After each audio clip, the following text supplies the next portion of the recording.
Hello साथियों। आज हम बात करेंगे जो करंट अफेयर जो है, ठीक है। जो आज जो 2023 का जो करंट अफेयर है उसके बारे में आज हम थोड़े से कुछ 10 एक क्वेश्चन लेकर आया हूं मैं आपके सामने, उनके बारे में डिस्कशन करेंगे। तो मैं उम्मीद करूंगा कि आपको जो भी ये 10 क्वेश्चन मैं लेकर आया हूं 2023 के जो भी करंट में जो क्वेश्चन चल रहे हैं या फिर करंट के जो मुद्दे हैं उनके बारे में अपन डिस्कशन करेंगे। तो उम्मीद करता हूं कि आपको ये सारे के सारे क्वेश्चन जो है वो शानदार लगेंगे और हो सकता है एग्जाम में भी आपको ये सारे क्वेश्चन देखने को मिले, ठीक है। तो ज्यादा कुछ बात नहीं करते हुए अपन सीधे ही अपने क्वेश्चन की तरफ बढ़ते हैं। तो सबसे पहला क्वेश्चन यहां पर दिया हुआ है, हाल ही में चर्चा में रही जय भीम मुख्यमंत्री प्रतिभा विकास योजना किस ने शुरू की है, ठीक है। तो ये आपको बताया गया है कि किसने ये योजना जो है वो शुरू की है। तो आपको ये सामने ऑप्शन नंबर दिया हुआ है राजस्थान, दूसरा दिया हुआ है नई दिल्ली, तीसरा दिया है जम्मू कश्मीर और चौथा दिया हुआ है हिमाचल प्रदेश, ठीक है। तो आपको ये चार ऑप्शन दिए गए हैं। तो इनमें से जो क्वेश्चन का जो आंसर जो है, किसने इस योजना को शुरू किया है, जिसका नाम है जय भीम मुख्यमंत्री प्रतिभा विकास योजना। देखिए दोस्तों, ये जो योजना जो शुरू की है ये शुरू की है नई दिल्ली ने। नई दिल्ली जो है उसके उसने ये योजना शुरू की है, जिसमें मुख्यमंत्री केजरीवाल जो है उन्होंने ये क्या की है, शुरू की है योजना। ये योजना क्या है, सबसे पहले देखिए, ये योजना एससी और एसटी के जो भी विद्यार्थी जो है, जो कोचिंग करना चाहते हैं उनके लिए निःशुल्क कोचिंग योजना के रूप में इस योजना का नाम दिया गया है, जय भीम मुख्यमंत्री प्रतिभा विकास योजना, ठीक है। एससी एसटी अनुसूचित जाति और अनुसूचित जनजाति के जो बच्चे हैं उनको निःशुल्क कोचिंग करवाने के लिए, आईपीएस आईएएस इस प्रकार की जो भी जो वैकेंसीज है उनके लिए निःशुल्क कोचिंग प्रोवाइड करवाने के लिए ये दिल्ली सरकार ने, अरविंद केजरीवाल जी ने ये योजना शुरू की है, ठीक है। अब बात हम ये करें कि सर इसके अंदर क्या चीज होती है, तो याद रखें, अगर एससी एसटी के बच्चों की, विद्यार्थी जो है उनकी यदि सालाना आय 2 लाख रुपए से कम है, मेरी बात पर ध्यान दीजिए, मैं आपको आउटसाइड की थोड़ी सी बातें बता देना चाहता हूं इसके बारे में, कि अगर उनकी आय 2 लाख से कम है तो याद रखें पूरा का पूरा जो भी खर्च होगा वो सारा का सारा कौन उठाएगी, सरकार उठाएगी, दिल्ली सरकार उठाएगी, ठीक है। इस खर्च का वहन जो है वो कौन करेगी, यानी कि 100% खर्च का वहन कौन करेगी, कौन करेगी, आप याद रखें कौन करेगी, वो दिल्ली सरकार करेगी, ठीक है।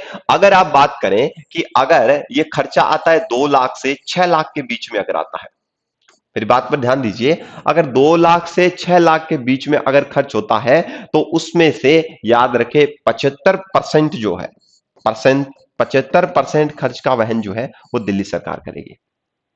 ध्यान रखें इस चीज को, ठीक है। समझ आ रही है बात सभी को, ठीक है। तो यह याद रखें, इसमें से ये 2 बार कोई भी विद्यार्थी जो है जो इस योजना का लाभ उठाना चाहता है वो 2 बार इस योजना का लाभ उठा सकता है, ठीक है। 2 बार लाभ उठा सकता है।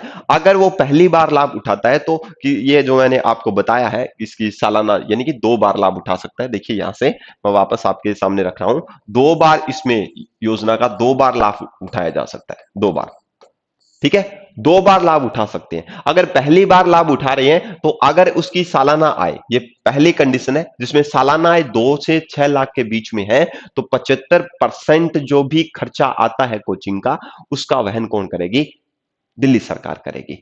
दूसरी बात, अगर दूसरी बार में अगर कोई भी कैंडिडेट इसका लाभ उठाना चाहता है तो उसमें से 50%, कितना परसेंट, 50% जो खर्चा जो भी आ रहा है वो सरकार वहन करेगी। 50% खर्चा कौन वहन करेगी, दिल्ली सरकार, दिल्ली सरकार देगी।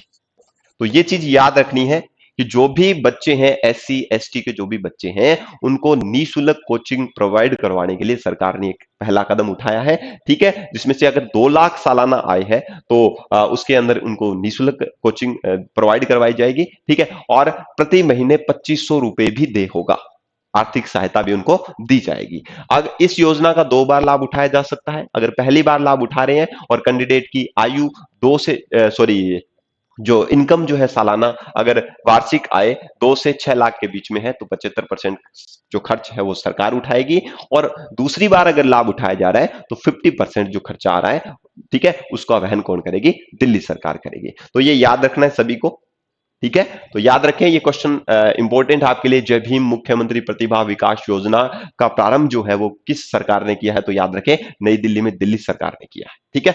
नेक्स्ट, सेकंड नंबर क्वेश्चन जो है, हाल ही में SBI, state bank of India इसके नए ब्रांड एम्बेसडर किसे नियुक्त किया गया है? तो याद रखें, हमारा माही है ना, भारत के जो कप्तान भी रह चुके हैं, ठीक है, खतरनाक धुरंधर खिलाड़ी जिनको हम बोल सकते हैं, ठीक है, जिनके बराबर आज तक ऐसा कोई क्रिकेटर नहीं हुआ हमारे इस भारत के इतिहास के अंदर, ठीक है। तो ऐसे हमारे चहीते, सभी के चहीते, हमारे जो आदरणीय जो एमएस धोनी, जिसे माही के नाम से हम जानते हैं, उनको एसबीआई ने क्या किया है, ब्रांड एम्बेसडर घोषित किया है, ठीक है। अपना नया ब्रांड एम्बेसडर बताया एमएस धोनी, ठीक है, माही, ठीक है, हम उनको माही बोलते हैं, ठीक है।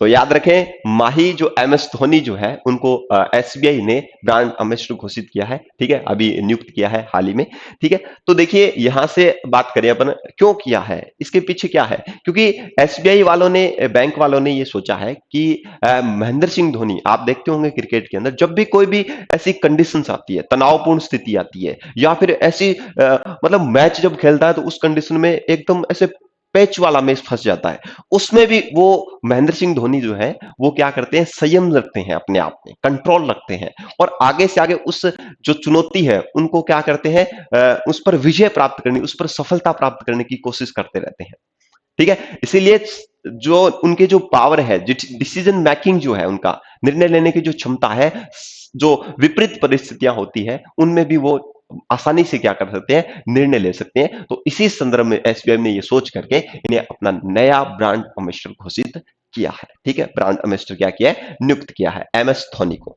चलिए नेक्स्ट 3 नंबर क्वेश्चन है, 37वें राष्ट्रीय खेलों का आधिकारिक प्रायोजक किसे बनाया गया है? देखिए दोस्तों, यहां पर 37वें राष्ट्रीय खेल जो है, उनका जो उद्घाटन जो है, वो हमारे प्राइम मिनिस्टर नरेंद्र मोदी जी, नरेंद्र मोदी जी जो है, इन्होंने इसका उद्घाटन किया, 37वें राष्ट्रीय खेलों का उद्घाटन किया। कहां पर किया, याद रखें, गोवा के अंदर, पणजी में, ठीक है, गोवा की राजधानी पणजी जो है, उसमें इसका उद्घाटन किया। अब आप बोलोगे कि सर इसका उद्घाटन कहां पर किया, तो याद रखें, वहां पर जवाहरलाल स्टेडियम है, जवाहरलाल स्टेडियम, जवाहरलाल नेहरू स्टेडियम जो है, स्टेडियम, उसमें इसका उद्घाटन किया गया, ठीक है। अब बात करें कि सर इसके अंदर क्या होगा, इसके अंदर 10,000 से भी ज्यादा एथलेटिक्स इसमें पार्टिसिपेट करेंगे, ठीक है, जो भी एथलेटिक्स है, ठीक है, एथलेटिक्स जो है वो इसमें पार्टिसिपेट करेंगे। सर कब से कहां तक चलेगा ये जो है, वो कहां से किस डेट से किस डेट तक चलेगा, तो याद रखें 26 अक्टूबर से लेकर के 9 नवंबर तक, 9 नवंबर तक ये कार्यक्रम चलता रहेगा, ध्यान रखें। और 10,000 से ज्यादा जो कैंडिडेट हैं इसके अंदर क्या करेंगे, पार्टिसिपेट करेंगे, ठीक है, समझ आ गई बात। और इसका अगर बात करें, जो आदर्श वाक्य जो है, आदर्श वाक्य, आदर्श वाक्य जो है, वो याद रखें, वो क्या है, get set Goa, get set Goa, ये ध्यान रखें। तो आपके लिए जो क्वेश्चन इंपॉर्टेंट जो है वो क्या क्या पूछे जा सकते हैं, सबसे पहले बात करें, इसका उद्घाटन किसने किया, श्रीमान नरेंद्र मोदी जी ने किया, ठीक है, हमारे प्राइम मिनिस्टर ऑनरेबल श्रीमान नरेंद्र मोदी जी ने किया। दूसरी बात करें, ये कहां पर किया गया, गोवा की राजधानी जो पणजी है, उसमें जवाहरलाल स्टेडियम जो है उसके अंदर इसका उद्घाटन किया गया। इसके अंदर लगभग 10,000 से ज्यादा एथलेटिक्स जो है वो पार्टिसिपेट करेंगे, भाग लेंगे, और ये 26 अक्टूबर से लेकर के 9 अक्टूबर तक क्या होगा, चलेगा, ठीक है। और इसका जो आदर्श वाक्य है, याद रखें, get set Goa, get set Goa, जिसका मतलब होता है प्रेम, क्या होता है, प्रेम, याद रखें, इसका मतलब क्या होता है, गेट सेट गोवा का मतलब प्रेम होता है, ठीक है। समझ आ गई बात, सभी को क्लियर हो गई बात, बस आराम से पढ़ते चलिए, ज्यादा कुछ बर्डन नहीं लेना है आपको, जो एग्जाम ओरिएंटेड है वो चीजें आपको पढ़नी है, ठीक है दोस्तों। चलिए बात करते हैं, नेक्स्ट बात करते हैं, अल्बानिया में आयोजित अंडर 23 कुश्ती में विश्व चैंपियन बनने वाली देश की पहली महिला पहलवान कौन है, ठीक है, देश की पहली महिला जो पहलवान जो है हमारे भारत देश की, वो कौन बनी है अभी। देखिए दोस्तों, यहां पर जो आंसर जो है, पहला ऑप्शन दिया हुआ है अमित पंघाल, दूसरा है निशा दहिया, तीसरा है रितिका हुडा, और डी नंबर ऑप्शन दिया हुआ है, चौथा नंबर, जिसे दिनेश फोगाट। तो इसका जो राइट आंसर जो है, वो राइट आंसर हो जाएगा यहां पर, कौन सा हो जाएगा, याद रखें, रितिका हुडा। देखिए दोस्तों, रितिका हुडा 21 साल की है, मात्र 21 साल की है, ठीक है। 21 वर्ष की रितिका हुड्डा ने क्या किया है, अभी अभी अल्बानिया के अंदर जो आयोजित हुआ है अंडर 23 कुश्ती जो है, उसके अंदर क्या किया है, अपने आप को चैंपियन घोषित कर दिया है, ठीक है। 76 किलो, 46 किलो जो स्पर्धा थी उनके अंदर चैंपियनशिप हासिल की है स्पर्धा में। ठीक है, याद रखें कितने में 76 जो स्पर्धा थी उसके अंदर क्या किया है इन्होंने, पहलवानी जो पहलवान है एक रितिका हुड्डा, उन्होंने क्या किया है, चैंपियनशिप विश्व चैंपियनशिप चैंपियन बनने वाली देश की महिला पहलवान बनी है। ठीक है, समझ आ गई बात सभी को, ये क्लियर है सभी को। अब बात करें यहां पर कि ये कहां से बिलोंग करती है, तो याद रखें रोहतक हरियाणा, रोहतक हरियाणा से ये बिलोंग करती है, रोहतक हरियाणा से ये बिलोंग करती है, मात्र 21 साल की है।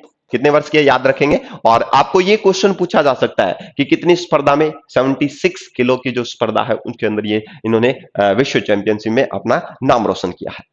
ठीक है, सभी को क्लियर हो रहा बात सभी को, ठीक है। अब बात ये रही, ये सबको क्लियर हो गया। उसके बाद में अपन बात करते हैं कि सर ठीक है ये वाली बात तो हो गई, ठीक है, और ये हुआ कहां पर। अब आपने ये देखा कि इसके अंदर नाम लिखा हुआ है साफ है अल्बानिया, अल्बानिया की एक राजधानी है जिसका नाम है तिराना, अल्बानिया की राजधानी का नाम क्या है, तिराना। इस तिराना के अंदर ये चैंपियनशिप हुई थी, अंडर 23 चैंपियनशिप हुई थी, जिसके अंदर रोहतक हरियाणा की हमारे भारत देश की बेटी जिसका नाम रितिका हुड्डा है, 21 साल में, 21 साल की उम्र में ही 76 किलो की जो स्पर्धा थी उसके अंदर क्या है, विश्व चैंपियनशिप हासिल की है। ठीक है, बात क्लियर हो गई। देख लीजिए एक बार, जो जो इंपॉर्टेंट चीज है वो आपको याद रखनी है। अब बात ये करेंगे कि किसको हराया था, किसको हराया था, किसको हराया था पता है किसी को, ये इसका लगभग मैं मान सकता हूं, यहां पर मैं लिख देता हूं, अमेरिका की जो एक पहलवान थी जिसका नाम क्या है, ठीक है, जिसको 9-0 से हराया, याद रखें कितने से, 2 से, 9-2 से, 9-2 पॉइंट से क्या कर दिया, उसको हरा दिया है, जिसका नाम है Kennedy Alexis, Kennedy Alexis, Kennedy Alexis, Alexis, Kennedy Alexis जो है, जो महिला पहलवान थी अमेरिका की, जिसको 9-2 से क्या कर दिया है भारत की बेटी रितिका हुड्डा ने 76 किलो की जो स्पर्धा थी उसके अंदर क्या किया है, विश्व चैंपियनशिप में चैंपियन बनी है। ठीक है, तो ध्यान रखें इसका आंसर क्या हो जाएगा, अल्बानिया की राजधानी तिराना के अंदर ये अंडर 23 कुश्ती आयोजित की गई थी। ठीक है, तो ध्यान रखें इस चीज को। नेक्स्ट क्वेश्चन अपन देखें यहां पर, हाल ही में केंद्रीकृत वन्यजीव अपराध प्रबंधन प्रणाली, यानी कि वन्यजीवों के अपराध के प्रबंधन करने के लिए जो हॉक HAWK जो है वो किसने प्रारंभ किया है, तो क्वेश्चन नंबर एक, ऑप्शन नंबर 1 है कर्नाटक, तमिलनाडु, गोवा, और इनमें से कौन सा आंसर होगा, तो याद रखें इसमें आंसर होगा आपका कर्नाटक। ठीक है, कर्नाटक ने क्या किया है, केंद्रीकृत वन्यजीव अपराध प्रबंधन प्रणाली हॉक को शुरू किया है, HAWK, याद रखें। ठीक है, ये किस किसने किया है, कर्नाटक का वन विभाग जो है उसने, और प्लस में भारतीय वन्यजीव ट्रस्ट ने किया है। तो याद रखें किस किसने शुरू किया है, कर्नाटक जो है उसका वन्यजीव विभाग, वन्यजीव विभाग, और किसने मिलकर किया है, भारतीय वन्यजीव ट्रस्ट, भारतीय वन्यजीव वन्यजीव ट्रस्ट ने, इन दोनों ने मिलकर ये क्या किया है, शुरू किया है। ठीक है, क्लियर है बात सभी को। चलिए नेक्स्ट बात करते हैं अपन यहां से, हाल ही में 8वीं बार बैलन डी जो पुरस्कार जो है वो किस खिलाड़ी ने क्यों सम्मानित किया, पुरस्कार से किस खिलाड़ी को सम्मानित किया गया था, याद रखें यहां पर जूड बेलिंगहैम लिखा हुआ है, option number 2 Cristiano Ronaldo, option number 3 Lionel Messi, और ऑप्शन नंबर 4 है विनीसियस जूनियर। तो याद रखें इस क्वेश्चन का जो आंसर है वो फुटबॉल के लियो मेसी, जिनका शॉर्ट फॉर्म है लियो मेसी, जिनको अपन लियोनेल क्या बोलते हैं, मेसी बोलते हैं, इन्हीं को अभी हाल ही के अंदर 8वीं बार, कितनी बार, 8वीं बार 2009 में सबसे पहले इनको मिला था। ठीक है, अब इनको 8वीं बार मिला है बैलन डी और पुरस्कार। कौन सा पुरस्कार से सम्मानित किया गया, बैलन डी और पुरस्कार से 8वीं बार किसको सम्मानित किया गया, याद रखें लियोनेल मेसी, जिसे हम लियो मेसी भी कहते हैं। क्या बोलते हैं, लियो मेसी भी कहते हैं। तो ध्यान रखें थोड़ा सा, ठीक है, प्रॉपर आवाज आ रही होगी सभी को। ठीक है, तो ये चीज याद रखें, 8वीं बार बैलन डी और जो पुरस्कार है वो किसे सम्मानित किया गया है, लियोनेल मेसी को। ठीक है, जिसको स्क्रीनशॉट लेना है या फिर जो भी है वो आप जल्दी से देख लीजिए इसको। ठीक है, क्लियर है बात सभी को। नेक्स्ट देखिए यहां से अगर हम बात करें, अब ये कहां से बिलोंग करते हैं लियोनेल मेसी, तो याद रखें अर्जेंटीना के हैं। ये कौन से हैं, अर्जेंटीना के फुटबॉल खिलाड़ी है, अर्जेंटीना, अर्जेंटीना के हैं और फुटबॉल के खिलाड़ी हैं ये, ध्यान रखें, फुटबॉल। ठीक है, सारे गया क्या, फुटबॉल के खिलाड़ी हैं। ठीक है, अर्जेंटीना के निवासी ठीक है, फुटबॉल के खिलाड़ी हैं जिनको 8वीं बार बैलन डी और पुरस्कार से सम्मानित किया गया है। ठीक है, क्लियर है बात सभी को। नेक्स्ट क्वेश्चन देखते हैं अभी।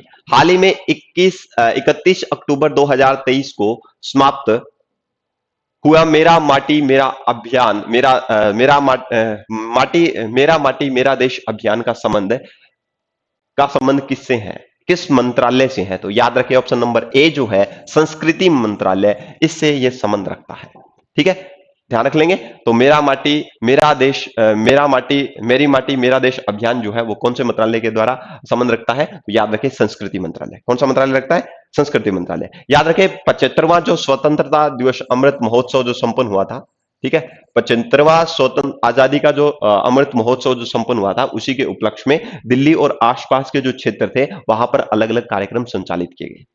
ठीक है, ठीक है। लोगों ने क्या किया ये आपने देखा होगा, सोशल मीडिया के अंदर आपको एक सर्टिफिकेट मिला था उसके अंदर रजिस्ट्रेशन करने पर। तो लोगों ने क्या किया, लगभग अपनी सेल्फी, ठीक है, देश की जो अलग अलग क्षेत्र के जो लोग थे उन्होंने क्या किया, मिट्टी के साथ अपनी फोटो क्लिक की थी। ठीक है, इस प्रकार देखा था। और बहुत सारे जो लोग जो है वो अलग अलग क्षेत्रों से आए, वहां से अपनी मिट्टी लेकर के, और दिल्ली के अंदर जो है, दिल्ली में जो एक बड़ा कलश रखा गया उसके अंदर अलग अलग क्षेत्रों की जो मिट्टी है उसको क्या किया गया था, इकट्ठा किया गया था। तो ये अभियान था मेरा मेरे माटी मेरा देश अभियान जो है वो 75वां जो आजादी का जो अमृत महोत्सव था, ठीक है, उसके उपलक्ष्य में ये चलाया गया था। ठीक है, क्लियर है बात सभी को। अब इसके अंदर बात करें, अमृत महोत्सव जो हुआ था उसके अंदर 9 से 15 अगस्त 9 से 15 अगस्त ये इसके अंदर अनेक सारे कार्यक्रम संचालित किए गए थे। 9 से 15 अगस्त तक अनेक कार्यक्रम संचालित किए गए थे, और इन्हीं कार्यक्रम के दौरान लगभग प्रथम जो पुरस्कार अमृत अवार्ड मिला था, अभी हाल ही के अंदर अमृत अवार्ड मिला है हमारे राजस्थान को। ठीक है, राजस्थान जो है उसको अभी 31 अक्टूबर को, कब, 31 अक्टूबर को अभी राजस्थान को अमृत अवार्ड दिया गया है, और राजस्थान इनमें तृतीय स्थान पर है। मेरी माटी मेरे देश अभियान में कौन से स्थान प्राप्त किया है? तृतीय स्थान प्राप्त किया है, और इसी के संदर्भ में इसे अमृत अवार्ड से भी राजस्थान को दिया गया है। अब किसको दिया गया है? हमारे राजस्थान की जो सचिव है, हमारे राजस्थान की जो सचिव है उषा शर्मा जी को यह अवार्ड प्रदान किया गया है। ठीक है, जिसमें राजस्थान ने तीसरी रैंक हासिल की है। तो याद रखें ये करंट का क्वेश्चन है। ठीक है, 31 अक्टूबर को अभी प्रदान किया गया है, तो याद रखें 31 अक्टूबर 2023 को अमृत अवार्ड मिला है राजस्थान को, जिसको ग्रहण किसने किया? हमारे मुख्य सचिव जो है, याद रखें यहां पर लिख लीजिए, मुख्य सचिव उषा शर्मा जी ने इसको क्या किया है? प्राप्त किया है। ठीक है, क्लियर हो गई बात सभी? क्लियर है बात सभी को? अब बात करेंगे सर तीसरा अवार्ड तो मिला है, प्रथम किसको मिला है? तो प्रथम जो अवार्ड जो हासिल करने वाले जो है वो राज्य है जम्मू कश्मीर। कश्मीर जम्मू कश्मीर ने फर्स्ट पोजीशन हासिल की है। नेक्स्ट बात करें, द्वितीय जो है वो हासिल की है पोजीशन गुजरात ने, और तीसरे नंबर पे कौन है? हमारा राज्य राजस्थान। ठीक है, तो ध्यान रखें 31 अक्टूबर को अभी सॉरी, एक बात और ध्यान रखें, इसके साथ ही साथ मैं बता देता हूं कि राजस्थान को क्या है, अमृत अवार्ड दिया गया। इसी दिन ही हरियाणा को संयुक्त रूप से, हरियाणा और राजस्थान को संयुक्त रूप से यह अवार्ड प्रदान भी किया गया है। तो ध्यान रखें इस चीज को। क्लियर है बात सभी को? ठीक है, तो 75वें जो जो आजादी का जो अमृत महोत्सव समापन हुआ था उसके उपलक्ष्य में लगभग 9 से लेकर के कितने तक है, 15 अगस्त तक है, अलग दिल्ली के आसपास के क्षेत्रों में अलग अलग कार्यक्रमों का आयोजन किया गया था। और अभी हाल ही के अंदर 31 अक्टूबर को राजस्थान फर्स्ट पोजीशन पर आया इस अभियान के अंतर्गत, जिसके सॉरी थर्ड पोजीशन पर आया, जिसके अंदर इसको तृतीय स्थान हासिल हुआ। और हमारे राजस्थान की जो मुख्य सचिव श्रीमती उषा शर्मा जो है उनको ये पुरस्कार प्रदान किया गया है। ठीक है, प्रथम पोजीशन हासिल की थी जम्मू कश्मीर ने, और द्वितीय पोजीशन पर आया था गुजरात। ठीक है, क्लियर है बात सभी को? चलिए नेक्स्ट बात करते हैं यहां से। हाल ही में चर्चा में रहे सिंगूर संयंत्र विवाद का संबंध कहां से है? तो याद रखें इसका जो ऑप्शन हो जाएगा, ऑप्शन नंबर 3 क्या हो जाएगा? बंगाल। तो सिंगूर संयंत्र विवाद जो है वो किससे संबंध रखता है? बंगाल से संबंध रखता है। तो आपका ऑप्शन नंबर सी जो है वो क्या हो जाएगा? सही हो जाएगा। नेक्स्ट बात करते हैं, हाल ही में रूसी कंपनी रोसाटोम ने विश्व की सबसे ऊंची परमाणु सुविधा कहां पर स्थापित की है? तो रोसाटोम कंपनी, रूस की जो रोसाटोम जो कंपनी है उसने सबसे ऊंची, विश्व की सबसे ऊंची परमाणु सुविधा कहां पर की है? तो याद रखें कहां पर की है? बोलिविया में की है। कहां पर की है? बोलिविया में। याद रखें रोसाटोम कंपनी की जो स्थापना थी 2007 में की हुई थी। कब हुई थी? 2007 में हुई थी। और इसने विश्व की सबसे ऊंची परमाणु सुविधा कहां पर स्थापित की है? तो याद रखें बोलिविया में। कहां पर स्थापित किया है? बोलिविया में। नेक्स्ट चलते हैं, हाल ही में हाइड्रोजन उत्पादन करने वाले बैक्टीरिया की खोज कहां हुई है? तो याद रखें महाराष्ट्र जो है, ऑप्शन नंबर ए महाराष्ट्र जो है, इसमें हाइड्रोजन उत्पादन करने वाले बैक्टीरिया की अभी अभी फिलहाल क्या हुई है? खोज हुई है। ध्यान रखें। ठीक है, क्लियर होगी बात। महाराष्ट्र के रत्नागिरी जिला जो है, महाराष्ट्र के अंदर रत्नागिरी जिला है जिसमें अरावली की पहाड़ियों के अंदर इस बैक्टीरिया की क्या की गई है, खोज की गई है रत्नागिरी जिले में। ठीक है, क्लियर होगी बात सभी को।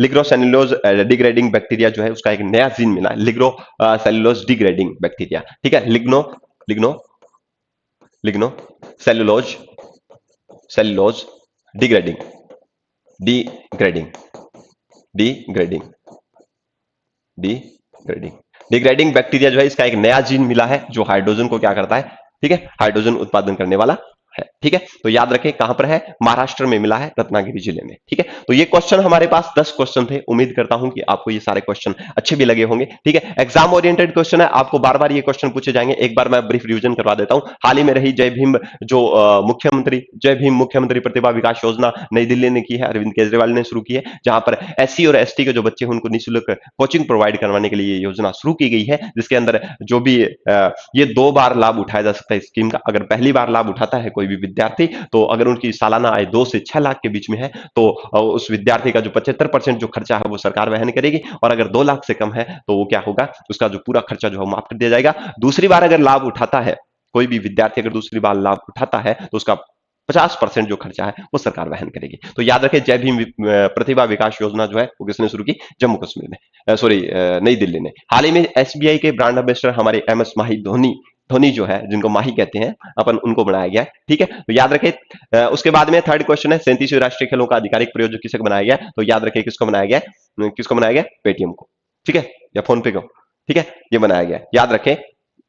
अल्बेनिया अल्बेनिया में आयोजित अंडर 23 कुश्ती में विश्व चैंपियनशिप बनने वाली देश की पहली महिला पहलवान कौन है, तो याद रखें अमित पंघाल है, निशा दहिया है, रितिका हुडा है, विनेश फोगाट है। याद रखें, मैंने बताया था अभी रोहतक हरियाणा की जो है हमारी जो बेटी जो है रितिका हुड्डा, ठीक है, उन्होंने 21 वर्ष की जो 21 वर्षीय रितिका हुड्डा है, उन्होंने 76 केजी स्पर्धा के अंदर विश्व चैंपियनशिप में चैंपियनशिप हासिल की है। तो याद रखें इसका आंसर हो जाएगा ऑप्शन नंबर सी।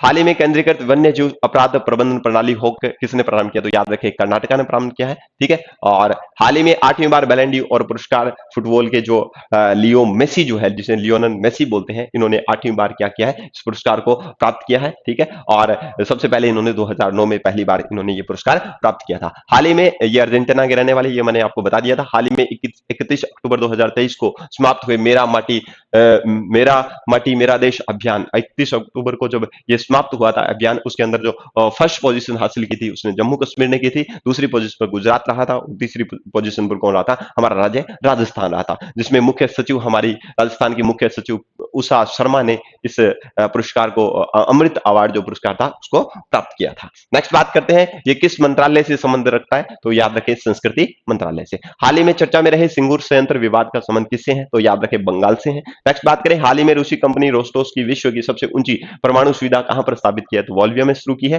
ठीक है, याद रखें। ठीक है, और रोस्टोम का मैंने बताया था स्थापना हुई थी 2007 में। हाल ही में हाइड्रोजन उत्पादन करने वाला बैक्टीरिया जो है वो कहां पर हुआ है, रत्नागिरी जिले महाराष्ट्र के अंदर इसकी खोज की गई है। ठीक है, लिग्नोसेल्यूलोज जो डिग्रेडिंग जो बैक्टीरिया जो है उसका एक नया जीन मिला है जो क्या करता है, हाइड्रोजन का उत्पादन करता है। तो उम्मीद करता हूं दोस्तों आपको ये सेशन अच्छा लगा होगा। अच्छा लगा है तो ज्यादा से ज्यादा लोगों के साथ आप ये वीडियो शेयर करें, जिससे आगे आने वाले वीडियो के अंदर मैं आपके लिए और ज्यादा बेहतर और जो भी एग्जाम ओरिएंटेड क्वेश्चन है उनके बारे में अपन डिस्कशन करेंगे। तो इसी उम्मीद के साथ कि आप सभी मजे से स्टडी को फोकस कर रहे होंगे, ठीक है, और आराम से अपनी स्टडी को सुचारू रूप से चला रहे होंगे, जिससे आपको आगे आने वाले जो भी एग्जाम्स है उनके अंदर आपको सफलता मिले। इसी उम्मीद के साथ मिलते हैं नेक्स्ट वीडियो में। जय हिंद, जय भारत।